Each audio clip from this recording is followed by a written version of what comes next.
റാവൽപിണ്ടിയിലെ നൂർഖാൻ വ്യോമത്താവളം ഉൾപ്പെടെ 3 വ്യോമസേനാ താവളങ്ങളാണ് ഇന്ത്യ ആക്രമിച്ചത് എന്ന കാര്യത്തിൽ യാതൊരു സംശയവുമില്ല. അത്തരം സ്ഥിരീകരണങ്ങളൊക്കെ വരുന്നുണ്ട്. ഇതിനിടയിലാണ് ലോകരാജ്യങ്ങൾ, അമേരിക്ക അടക്കമുള്ള രാജ്യങ്ങൾ സംയമനം പാലിക്കണമെന്ന് ഇന്ത്യയോട് പാകിസ്ഥാനോട് ആവശ്യപ്പെടുന്നത്. പക്ഷേ പാകിസ്ഥാൻ ഇങ്ങനെ പ്രകോപനം തുടർന്നാൽ മറ്റു വഴികളില്ല. പാകിസ്ഥാൻ പ്രകോപനം തുടരുകയാണ്, അതിർത്തികളിൽ അശാന്തി പടരുകയാണ്. ഇപ്പോഴും വീണ്ടും ഡ്രോണുകൾ പതിക്കുന്നു. ഈ കശ്മീരിലെ പല മേഖലകളിലും അത്തരത്തിലുള്ള ശ്രമങ്ങൾ ഉണ്ടാകുന്നു എന്നുള്ള വിവരങ്ങൾ കൂടി പുറത്തു വരുന്നത്. സ്വാഭാവികമായും തിരിച്ചടിക്കേണ്ടി വരും. ശക്തമായി തന്നെ ആ പ്രഖ്യാപനം ഉണ്ടാകും. അതിനുള്ള യോഗം തന്നെയാണ് പുരോഗമിക്കുന്നതെന്ന് കരുതാം. അതരഞ്ജിത്ത്, സാഹചര്യം മാറുകയാണ്. അതുകൊണ്ട് തന്നെയാണ് ഈ വാർത്താ സമ്മേളനത്തിന് പ്രസക്തി വരുന്നത്. എന്തായിരിക്കും സർക്കാർ പറയാൻ പോകുന്നത് എന്ന് ഉറ്റുനോക്കുകയാണ്.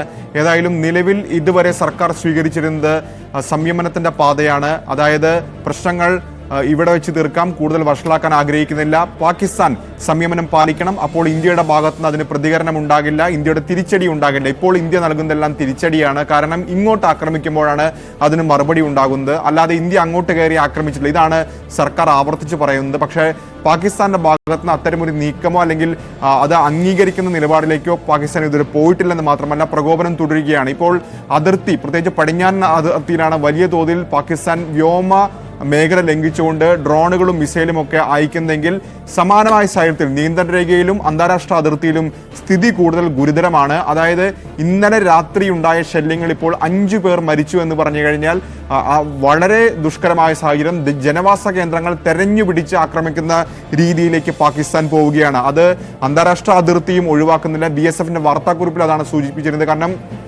ജമ്മു സെക്ടറിലടക്കം BSF ആണ് അവിടെ അന്താരാഷ്ട്ര അതിർത്തിയിൽ കാവൽ നിൽക്കുന്നത്. ജമ്മു സെക്ടറിൽ പോലും സമാനമായ രീതിയിൽ വലിയ തോതിലുള്ള ഷെല്ലാക്രമണം പാകിസ്ഥാന്റെ ഭാഗത്തുനിന്ന് നടക്കുകയാണ്. ഇന്നലെ രാത്രിയും ഇന്ന് പുലർച്ചെയുമായുള്ള ആക്രമണത്തിലാണ് രജൌരിയിൽ ഒരു സർക്കാർ ഉദ്യോഗസ്ഥൻ, ഉന്നത ഉദ്യോഗസ്ഥൻ കൊല്ലപ്പെടുന്നത്. രാജ്കുമാർ ആണ് അദ്ദേഹത്തിന്റെ പേര്, രാജ്കുമാർ താപ്പ എന്നാണ് അദ്ദേഹത്തിന്റെ പേര്. വീട്ടിൽ കിടന്നുറങ്ങുകയായിരുന്നു, ആക്രമണത്തിൽ കൊല്ലപ്പെട്ടു. ഒപ്പം രജൌരിയിൽ തന്നെ 2 പേർ കൊല്ലപ്പെട്ടിട്ടുണ്ട്. അതിൽ 2 വയസ്സായ ഒരു കുട്ടിയാണ്, ഐഷ നൂർ എന്നാണ് കൊച്ചിന്റെ പേര്. ഒപ്പം മുഹമ്മദ് ഷൊഹൈബ് എന്നിവരാണ് അവിടെ കൊല്ലപ്പെട്ടിരിക്കുന്നത്. അതായത് രജൌരിയിലെ ഇൻഡസ്ട്രിയൽ മേഖലയോട് ചേർന്നാണ് ഷെല്ലിംഗ് ഉണ്ടായത്. അവിടെ അങ്ങനെ 3 പേർ കൊല്ലപ്പെട്ടു. ഇത് കൂടാതെ പൂഞ്ച് ജില്ലയിലെ മെന്തർ സെക്ടറിലും സമാനമായ രീതിയിൽ ഷെല്ലാക്രമണം നടന്നു. പൂഞ്ചും ഒപ്പം തന്നെ ബാരാമുള്ള ജില്ലയിലെ ഉറി സെക്ടറുമാണ് വലിയ തോതിൽ ഏറ്റവും രൂക്ഷമായ രീതിയിൽ ഷെല്ലാക്രമണം നടക്കുന്നത്. ഇങ്ങനെ പൂഞ്ച് ജില്ലയിലെ തന്നെ മെന്തർ സെക്ടറിലാണ് ഷെല്ലാക്രമണത്തിൽ, മോർട്ടാർ ഷെല്ല് ഉപയോഗിച്ചുള്ള ആക്രമണത്തിൽ ഒരു സ്ത്രീ കൊല്ലപ്പെട്ടത്. റഷീദ ബി എന്നാണ് അവരുടെ പേര്. ഇതുകൂടാതെ ആർഎസ്പുര സെക്ടർ, അത് ഇന്റർനാഷണൽ ബോർഡറാണ്, ആർഎസ്പുര സെക്ടറിലെയും ബിദ്ദിപൂർ എന്ന് പറയുന്ന ഗ്രാമത്തിന് നേരെയാണ് ആക്രമണം ഉണ്ടായത്. അശോക് കുമാർ എന്നയാളും അവിടെ കൊല്ലപ്പെട്ടു. അങ്ങനെ 5 പേരാണ് ഇന്നലെ രാത്രി മുതൽ ഇന്ന് രാവിലെ വരെ ഉണ്ടായ ആക്രമണത്തിൽ കൊല്ലപ്പെട്ടിരിക്കുന്നത്. അതീവ ഗൗരവമാണ്. ഏതായാലും ജമ്മു കശ്മീർ മുഖ്യമന്ത്രി ഒമർ അബ്ദുള്ള അവിടെ എത്തിയിട്ടുണ്ട്, ആ സ്ഥലത്ത് എത്തിയിട്ടുണ്ട്. അവിടെ സാഹചര്യങ്ങൾ, പ്രദേശവാസികളോടൊക്കെ തന്നെ കാര്യങ്ങൾ ചോദിച്ചറിയുകയാണ്. ഇന്നലെയും അദ്ദേഹം അവിടെ എത്തിയിരുന്നു, ഇപ്പോഴും ഒമർ അബ്ദുള്ള അവിടെ ഉണ്ട്.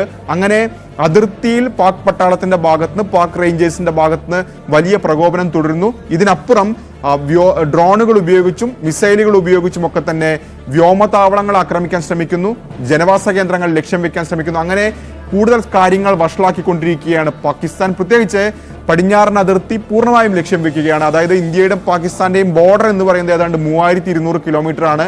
അതിൽ തന്നെ രാജസ്ഥാൻ 1000 കിലോമീറ്റർ അതിർത്തി പങ്കുവെക്കുന്നുണ്ട്. ഗുജറാത്തിലും ഏതാണ്ട് 1450 കിലോമീറ്റർ ഉണ്ട്.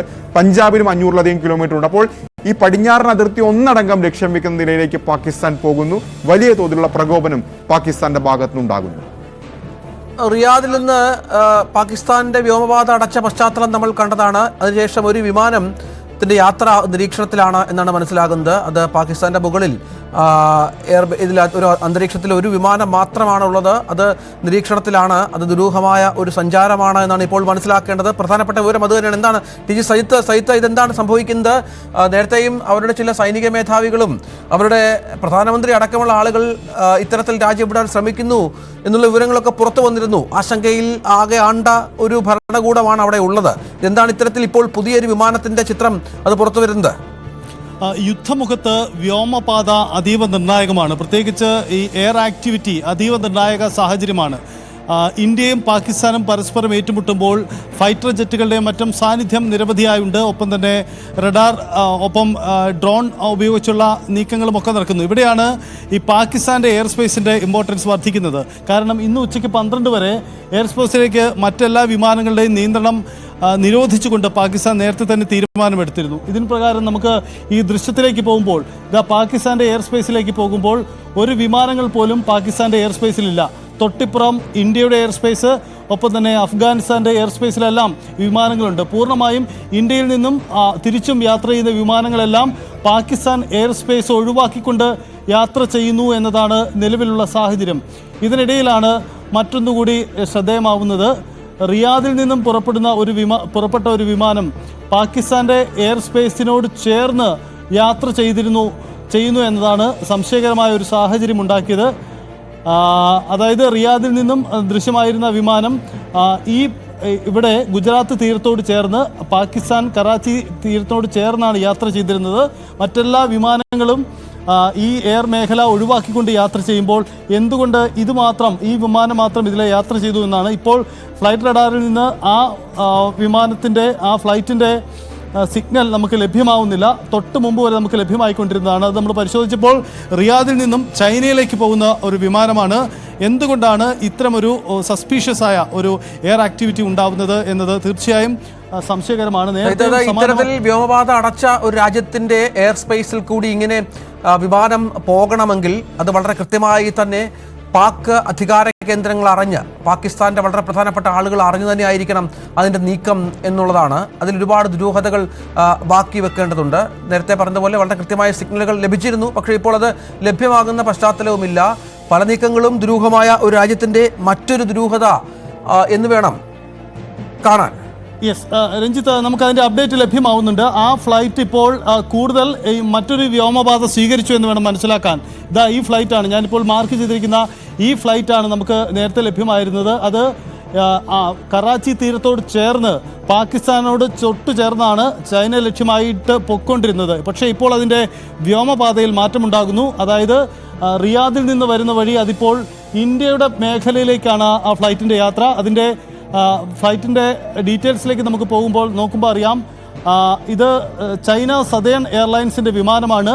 റിയാദിൽ നിന്നും ഷെൻസെൻ, ചൈനയിലെ ഷെൻസെനിലേക്കുള്ള യാത്രാമധ്യയിലാണ് നേരത്തെ ഈ വിമാനം യാത്ര ചെയ്തിരുന്നത്. മറ്റു വിമാനങ്ങൾ യാത്ര ചെയ്തിരുന്നതിൽ നിന്നും വ്യത്യസ്തമായി പൂർണ്ണമായും ഇന്ത്യ പാകിസ്ഥാൻ അതിർത്തിയിലൂടെയാണ് യാത്ര ചെയ്തിരുന്നത്. അതേസമയം നോക്കുക, 26 എയർപോർട്ടുകൾക്ക് പ്രവർത്തന നിരോധനം ഇന്ത്യയിൽ ഏർപ്പെടുത്തിയിട്ടുണ്ട്. പാകിസ്ഥാനിൽ ഒരു വിമാനങ്ങൾ പ്രവർത്തിക്കുന്നതുമില്ല, വിമാന സർവീസുകളുമില്ല.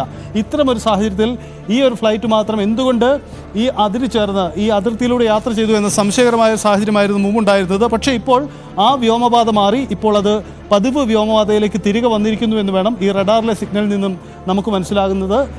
ഇപ്പോൾ കാണുന്ന ഈ ഫ്ലൈറ്റാണ് ഇപ്പോൾ ഈ വ്യോമപാത സ്വീകരിക്കുന്നത്. അതേസമയം തൊട്ടു സമയം മുമ്പ് ഈ ഫ്ലൈറ്റിൻ്റെ വ്യോമപാത ഇതിലെയായിരുന്നു, ഇന്ത്യ പാകിസ്ഥാൻ അതിർത്തി വഴിയായിരുന്നു ഉണ്ടായിരുന്നത്.